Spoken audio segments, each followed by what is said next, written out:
Welcome to the Terrible Take, a mini podcast telling Steelers Nation what's on our mind. I'm Josh Carney. So far this offseason, much of the focus for the Pittsburgh Steelers, from a roster addition standpoint, has focused on getting younger and rebuilding the trenches on the defensive side of the football. That particularly focuses on the defensive line, where the Steelers aren't exactly getting any younger. Cameron Hayward is set to return in 2024, assuming his contract gets figured out, whether he does take a pay cut or gets an extension to lessen his cap hit. But he'll be 35 in the 2024 season. Larry Ogunjobi is 30. Keanu Benton is the youngest of the bunch at just 22 years old, and he performed quite well as a rookie in 2023.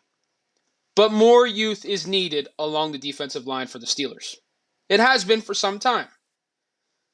But knowing that, the Steelers cannot reach for the position in the 2024 NFL Draft. Sure, it is paramount that the Steelers add to the defensive line either in free agency, through the draft, or both. But doing so in the draft, they can't make a selection for need early on. There are some solid prospects at the top of the rankings for the position leading up to the draft, but none of them really fit the Steelers' style. Illinois' Jerzon Newton, Texas defensive lineman Byron Murphy, and even Oregon's Brandon Dorlus are certainly good players, but none are really ideal fits for the Steelers. Missouri's Darius Robinson is a popular name with great size and traits, but he might go in the first round. And that's not exactly a guy the Steelers want to take a swing at with the 20th pick.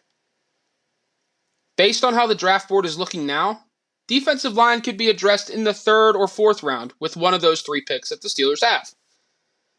Some good talent could be on the board, like LSU's Mason Smith, Clemson's Tyler Davis, and more. It is certainly a position of need, but it's not one that the Steelers need to reach at. It's not a class with elite level talent at the position that needs to be addressed in the first round, and likely not even in the second round.